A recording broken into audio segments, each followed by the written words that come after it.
अस्सलाम वालेकुम नाज़रीन, जुल्फ़िकार राहत आपकी खिदमत में हाज़िर। नाज़रीन, कल हमने बात की थी नस्ला टावर को गिराया जा रहा है और नस्ला टावर इसके बावजूद कि कराची के जो ठेकेदार हैं, जो स्टेक होल्डर हैं सो कॉल्ड, वो तमाम के तमाम लोगों ने अपने अपने अंदाज में उस पर सियासत चमकाने की कोशिश की, लेकिन फिर भी उसको बचा ना सके और अल्टीमेटली उसको गिराने के इंतजाम किए जा रहे हैं।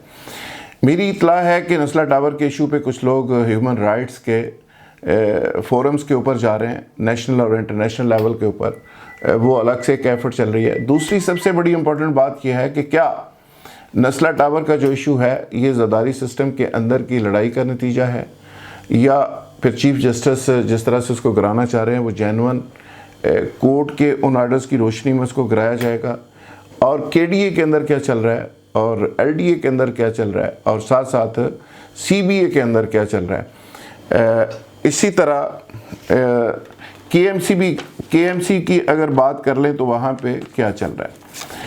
तो नाज़रीन, आज जो मैं चीज़ें आपके सामने रखना चाहूँगा वो केडीए के अंदर सिचुएशन ये है कि वहाँ पे आसिफ अली मेमन साहब जो डीजी केडीए हैं, कुछ अरसा से वहाँ पे काम कर रहे हैं। उनको लगवाने में भी ज़ाहिर है पीपल्स पार्टी के कुछ वज़रा का हाथ था, उन्होंने उनको अपॉइंट करवाया, लेकिन कुछ लोग सिस्टम के ऐसे थे जो उनकी शक्ल नहीं देखना चाहते थे और वहाँ पे मोहम्मद अली शाह जो डीसी ईस्ट था उसको लगाना चाह रहे थे।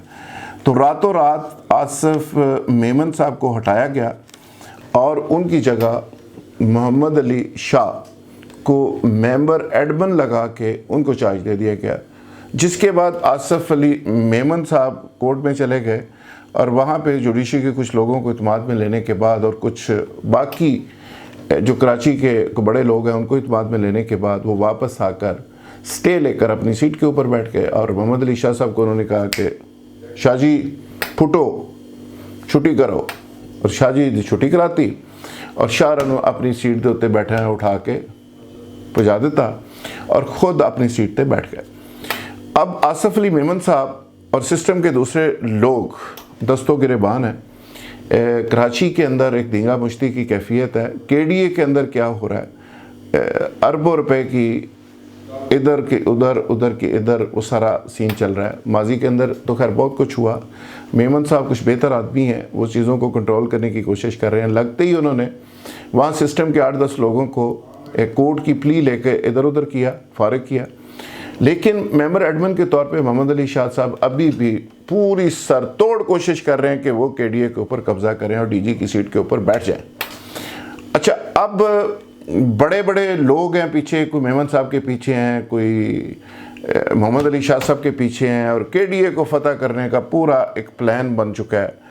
और केडीए के अंदर एक टेबल से दूसरी टेबल तक फाइल जाते जाते करोड़ों की गेम होती है, करोड़ों के वहाँ पे सौदे होते हैं और वहाँ पे ब्रोकरों और माफियास और टाउट्स की भरमार है। और अब तो सिचुएशन ये हो गई है कि मैं अगर सिर्फ केडीए की बात करूं तो उस पर मुझे 20 प्रोग्राम करने पड़ेंगे। मेरे पास ये फाइलों का ढेर लगा हुआ है और इसमें बहुत सारी चीज़ें ऐसी हैं कि हम एक नस्ला टावर की क्या बात करें। कराची में तो हज़ारों नस्ला टावर हैं, हज़ारों ऐसे टावर्स हैं कि जिनको गैर कानूनी तौर पे बनाया गया। गुज्जर नाला, चाइना कटिंग, नालों के ऊपर जगह, सड़कों के सरकारी जगह, स्टेट लैंड, कब्जा ग्रुप। तो ये माफियाज का वहाँ पे एक ऐसा धंधा है, एक एक जगह 10-10 दफ़ा बिक चुकी है और सरकारी इदारे खामोशी के साथ अपना हिस्सा लेते हैं और साइड पे हो जाते हैं, बल्कि वो फैसिलिटेशन करते हैं, वो सहूलतकारी का काम करते हैं। तो मैं फिर उन मुतासरीन की आज बात करूँगा नस्ला टावर के, जो बेचारे लुट गए, जो मर गए, जो खप गए, जो खुदकुशियाँ करने पे मजबूर हैं, जो सोच रहे हैं कि हम खुदकुशियाँ करें, क्योंकि मैं उनको इसलिए समझता हूँ, ठीक है उनका कसूर सिर्फ इतना है कि उन्होंने जगह लेते वक्त वो शायद उस तरह उसको वेरीफाई नहीं किया। लेकिन सवाल तो ये भी बनता है कि केडीए ने कहाँ पे कोई ऐसा वन विंडो ऑपरेशन शुरू कर रखा था जिसमें वो बता रहे हों कि भाई ये इसका जो एनओसी हम दे रहे हैं गलत है, ये जगह कब्ज़े की है, ये साहब 2 नंबर है, ये इसके पीछे माफिया है, आप इसकी जगह मत लें।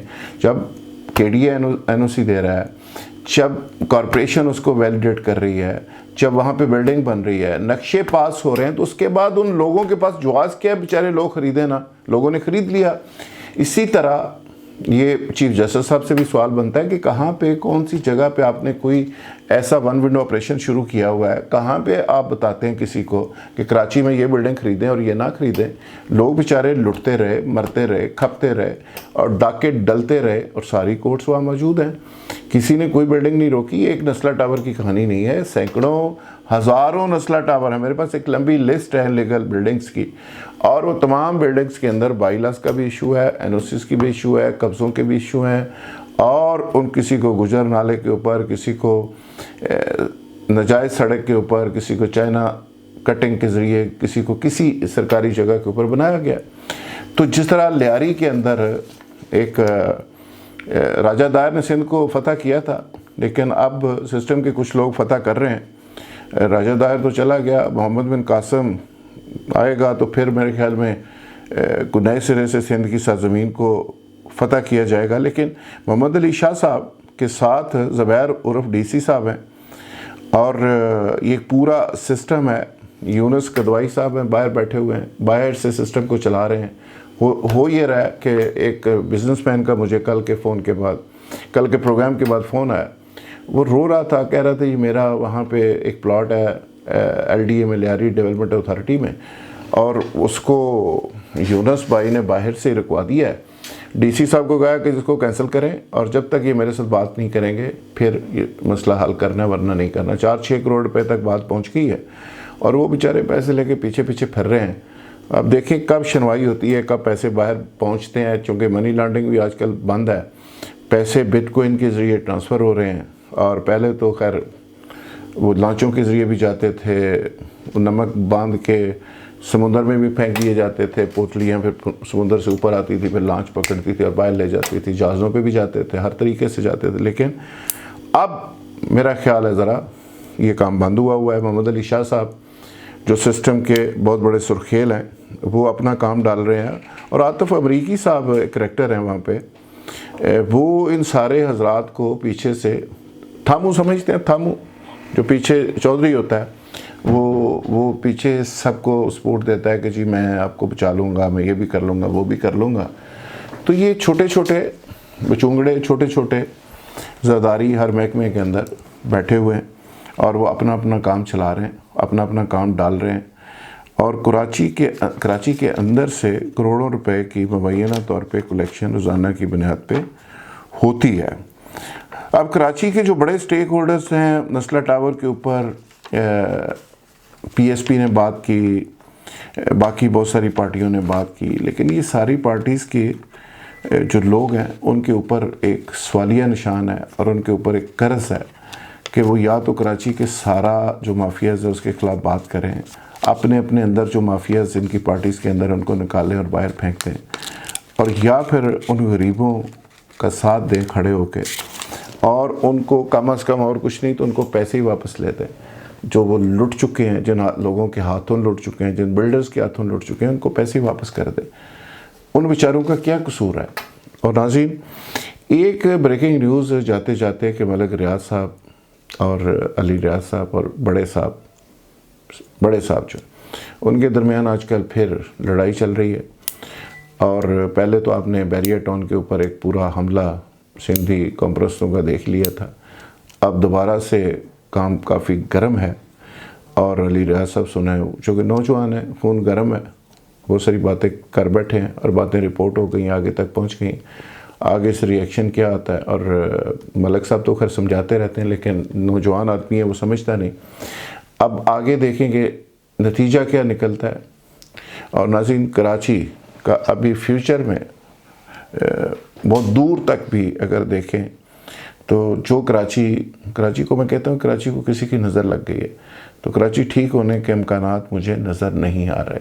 कराची में ऑपरेशन की बात हो रही है, कराची की क्लींजिंग की बात हो रही है, कराची में बड़ा पैकेज देने की बात हो रही है, बसें नहीं लाने की बात हो रही है, ट्रांजिट चलाने की बात हो रही है। सारा कुछ के बावजूद कराची के लोगों के लिए कोई बहुत अच्छी और बहुत बड़ी खबर मुझे नज़र नहीं आ रही कि जिसके नतीजे में हम ये कह सकें कि कराची की हालत बदलने वाली है। बहुत शुक्रिया। अपनी दुआ में याद रखिए। Thank you very much.